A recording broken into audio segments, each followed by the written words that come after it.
chokwadi pasi pano taiona moto marongera vanoita wepanyika vanoda kutisu vamwe tioneswe moto dai pasina kupindira kwaishe chokwadi pasi. Thank you Chief Secretary Dr. Martin Rushwaya, members of the Fourth Estate, fellow Zimbabweans. Today, His Excellency the President Dr. E.D. Mnangagwa chaired the 27th Cabinet meeting, and the following issues, among others, were considered and approved.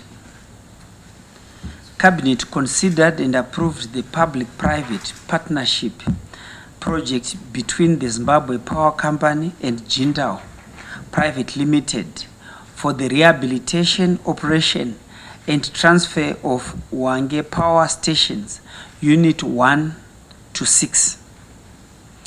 The public-private partnership project between the Zimbabwe Power Company and Jindal Private Limited is aimed at reviving Wange Power Station Units 1 to 6 under a rehabilitate, operate and transfer model.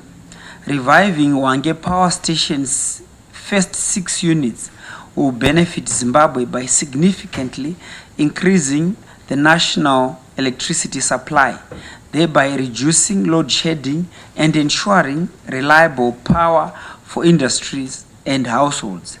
Reliable power will enable sustained production and boost industrial output, enhance economic activity, and create jobs.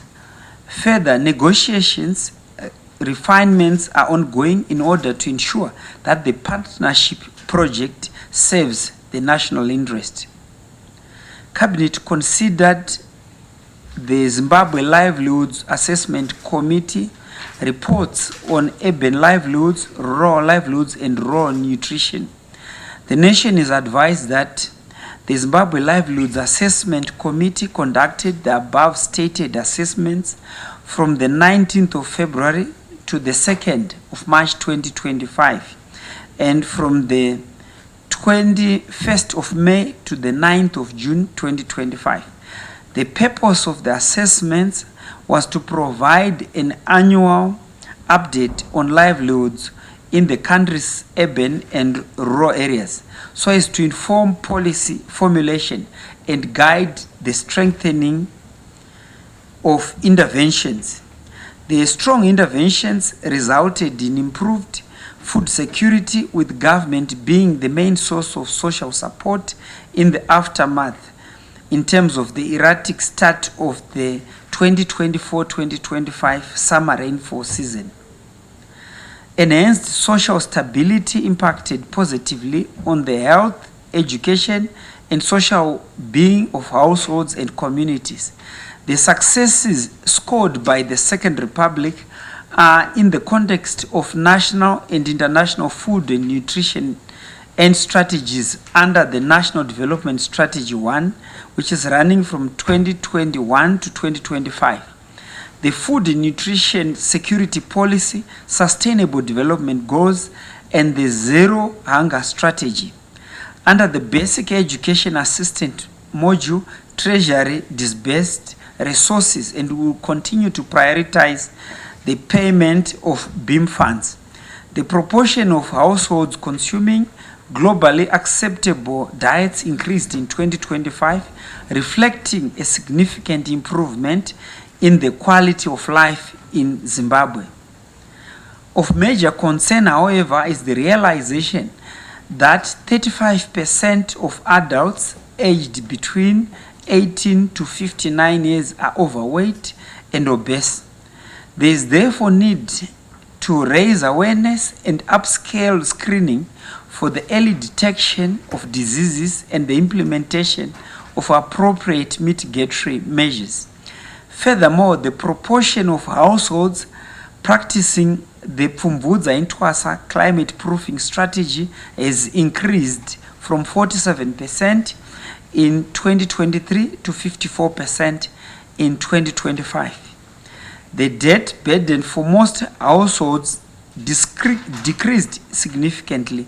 Going forward, social protection programs spearheaded by the government of Zimbabwe will continue to provide goods and services to the most vulnerable groups such as widows, child-headed families, and persons living with disabilities.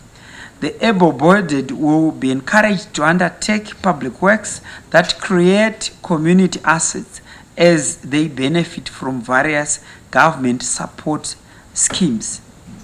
Cabinet considered and approved the measures to address informalization and payment systems, which was tabled in Cabinet today following a study visit to India that was conducted by the Ministry of Finance, Economic Development and Investment Promotion and other relevant government ministries, departments and agencies, including the Reserve Bank of Zimbabwe.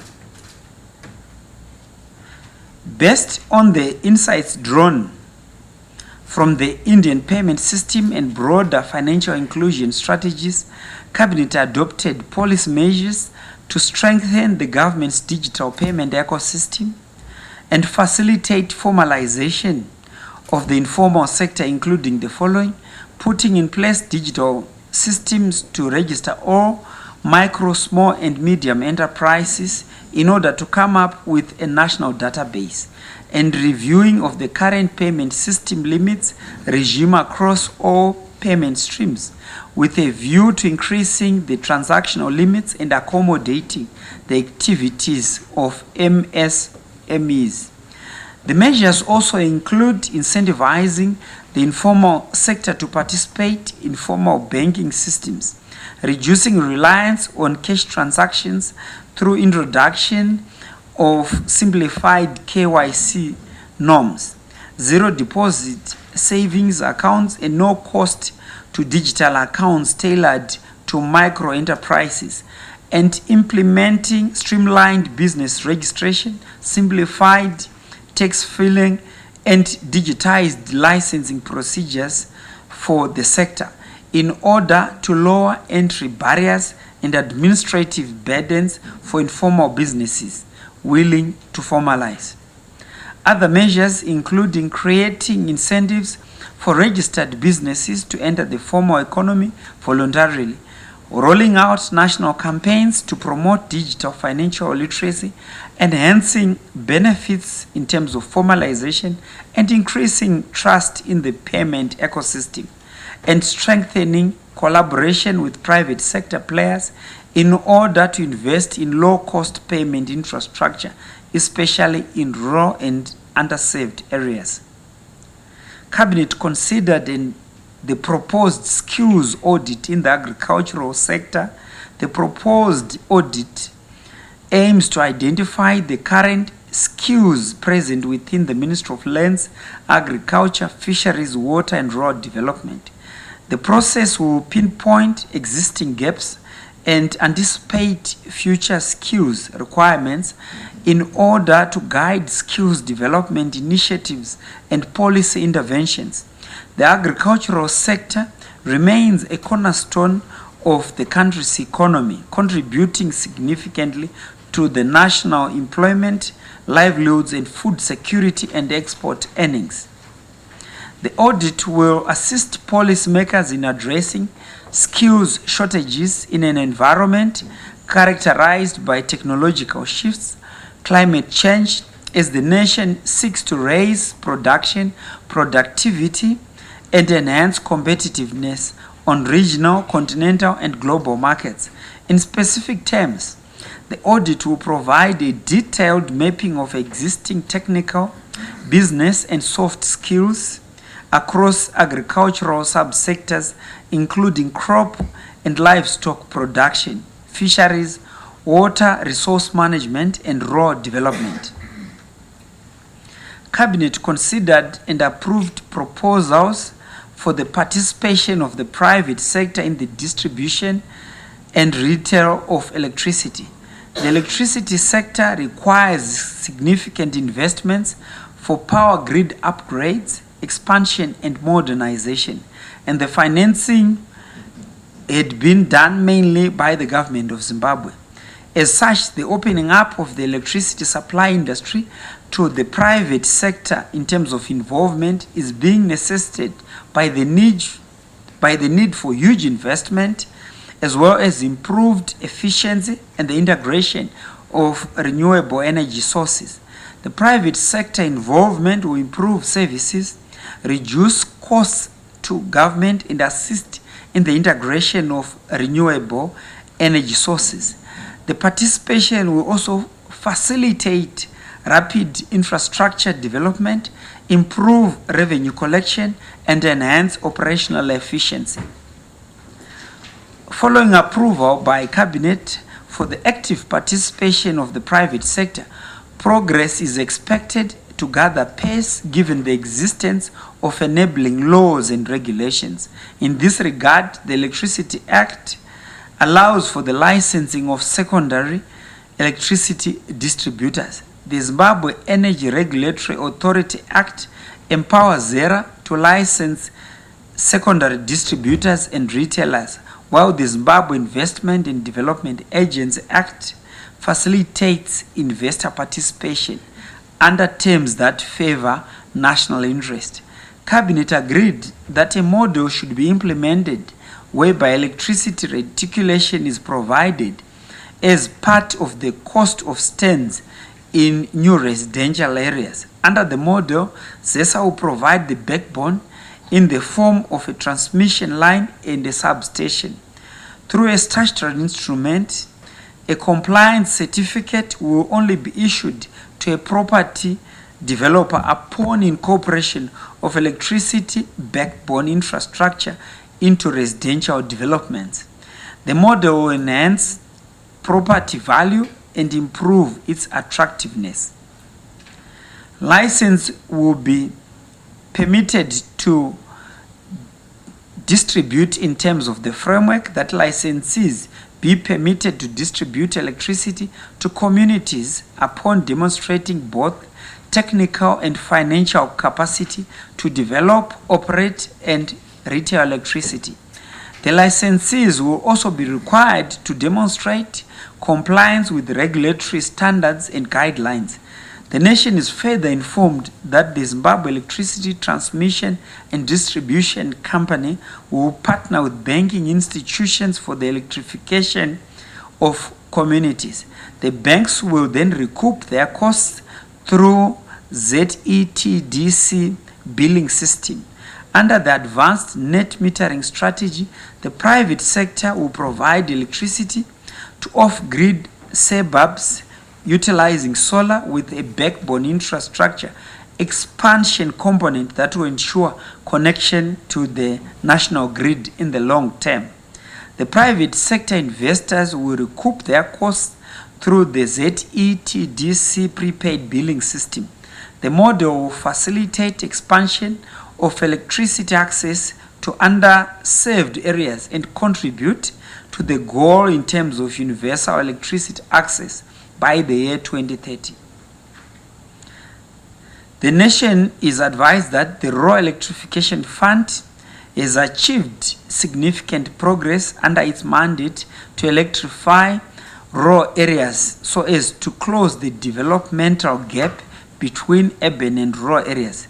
During the period the 1st of January to the 30th of June 2025, the Rural Electrification Fund has completed projects utilizing 3 technologies, namely grid extension, off-grid solar electrification, and biogas technology.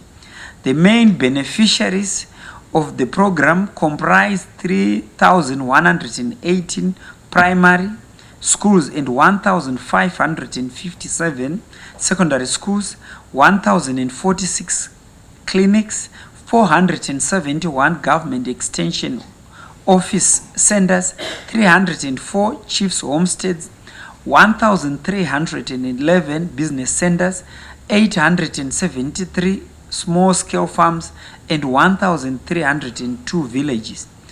The Rural Electrification Fund is therefore on course to achieve its contribution to the attainment of Vision 2030 under the Second Republic's all-inclusive development mantra.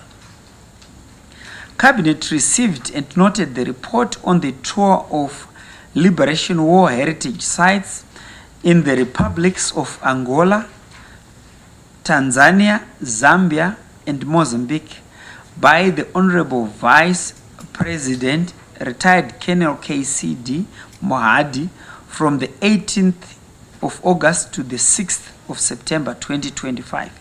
The regional tour of the selected Zimbabwe Liberation War heritage sites in Angola, Mozambique, Tanzania, and Zambia was undertaken as a strategic exercise to preserve, document, and honor the liberation legacy within a broader regional and Pan-African framework. The tour provided an opportunity to evaluate the historical, cultural, and political significance of these sites while identifying pressing gaps in their preservation, accessibility, and interpretation. It further created a platform to reinforce bilateral and multilateral collaboration with host nations, thereby strengthening cultural diplomacy and regional integration. The Honorable Vice President visited various sites in Angola, Tanzania, Zambia, and Mozambique.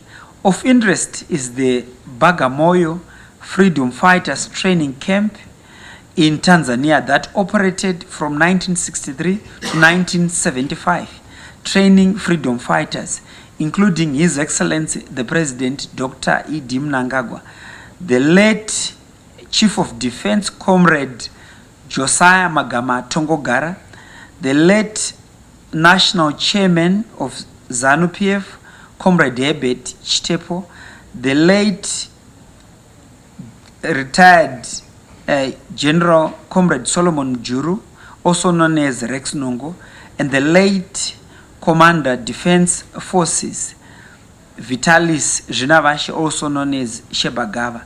The Honorable Vice President also visited the historic Mgagao Freedom Fighters Training Camp in Tanzania.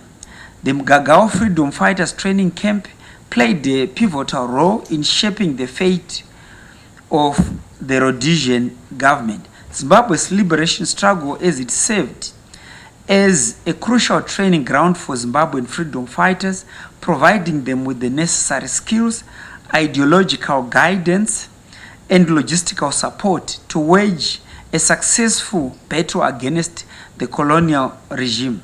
Notable fighters that were trained at Mgagao Freedom Fighters Training Camp include the Honorable Vice President Dr. C.G. Dian Chiwenga, the late Air Marshal Perence Shiri, and the current Commander Defense Forces General Philip Valerio Svanda, among others.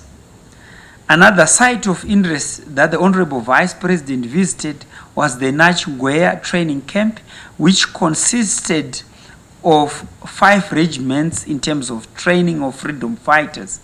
It is estimated that a total of 15,000 soldiers were trained in 3 batches. That is the Songambere, meaning the push forward, which trained 5,000 freedom fighters in 1976. The Fanya Haraka, meaning do it quickly, which trained 5,000 freedom fighters in 1977. And the Maliza, meaning finish off, which trained 5,000 freedom fighters in 1978. The regional tour generated comprehensive recommendations that emphasized policy, institutional, financial, and community-based interventions in order to safeguard the liberation legacy. Recommendations also called for a joint liberation heritage commission to focus on infrastructure upgrades, the integration in terms of education, tourism linkages, and oral history projects to ensure intergenerational knowledge transfer. I thank you. Thank you very much, Honorable Minister, for presenting today. The first one is that what is the current state of the units 1 up to 6, and what sort of improvement in terms of generating capacity do we expect after the rehabilitation? And the other one is, what is the timeline for this rehabilitation? And the last one is, may we get an understanding of the funding arrangements for this project? Thank you. Thank you very much.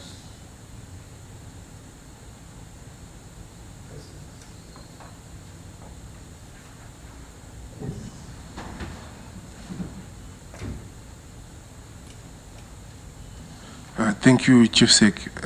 Wallace Rushito from the Herald newspaper. My question is directed at Foreign Affairs Minister, Prof. Murira.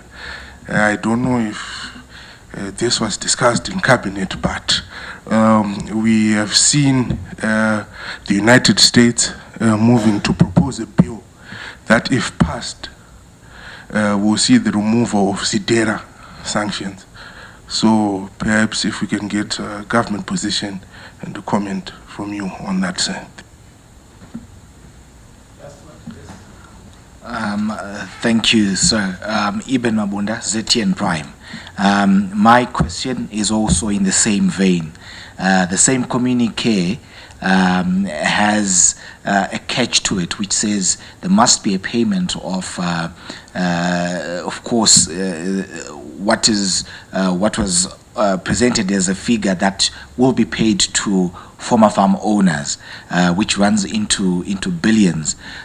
So what is the stance that government is taking within that vein, and also what is government's capacity to meet that in a space of perhaps 24 months, as I would put it? Thank you. Yes, we just wanted to intervene. We want to discuss issues that were highlighted at the post-cabinet briefing session. Let's deal with that. We can also allow you to interview Professor Murira, provide the dates and details, and you can discuss those issues. So we would want the post-cabinet brief to be populated with questions related to these particular issues that we discussed. We have nothing to hide. We're an open government, and we can provide the Professor Murira. So you can have further on any questions that you need to. Thank you. Maybe, Honorable Minister. Units, the timelines to complete the rehabilitation, and the funding modalities involved. Over to you, Comrade July Moy. Thank you very much, and I want to thank ZTN. The current situation is that of the units 1 to 6, there is one which has been out of service for a long time. This is Unit 5, which ZESA had started refurbishing, and ZESA has used about 50 million, but it still needed some more funding, maybe to the tune of 70 million. And the others were operating, yes, because of the old infrastructure. They are on and off, but we can say our average production of those 1 to 6 minus Unit 5 is that they were averaging between 300 and 600 megawatts, depending whether all of them are in service at any one time. But the most current today is that they were producing at 331 megawatts with 3 units. So the funding model is for Jindal to inject 455 million, which is monitorable by a joint committee to make sure that that money in fact reaches Zimbabwe through normal channels, banking system that has been assured in the negotiations with Jindal. And the timelines is truncated into several timelines. The first 4 years are for Jindal to finish the rehabilitation of all the 6, and they provided a Gantt chart which shows how sequentially they are going to do it. In the negotiations that has been given, and if there's any refinement, so that both Jindal and ourselves are assured, that will be further refined.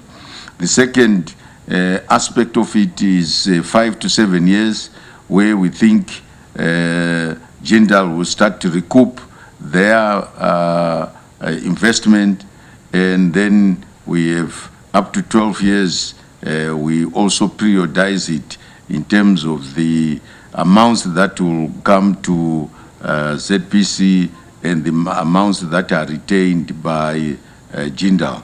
The last months to 15 years, because this is a concessional agreement which will last for 15 years. There are timelines with its own aspects of how it is going to be done. I cannot be specific about these because Cabinet wants some refinement, and our negotiators will go and look at it. But otherwise, this is an agreement which we think can revive the operations of Unit 1 to 6, which have an installed capacity of 920 originally, but as the equipment becomes aged, it cannot operate at that level. And we hope that this refurbishment will increase its capacity to operate to near optimum level of 920 megawatts. I thank you. Target to improve generation from renewable energy to around 1,000 megawatts. And from your last visits, when you participated in Mozambique, you also had a special focus on renewable energy. Now that there is this drive, is there particular investments, portfolios that you are working with from outside Zimbabwe who are participating in renewable energy probably within the next 2 to 3 years with your renewed focus on renewable energy? Thank you. Thank you very much. Another question?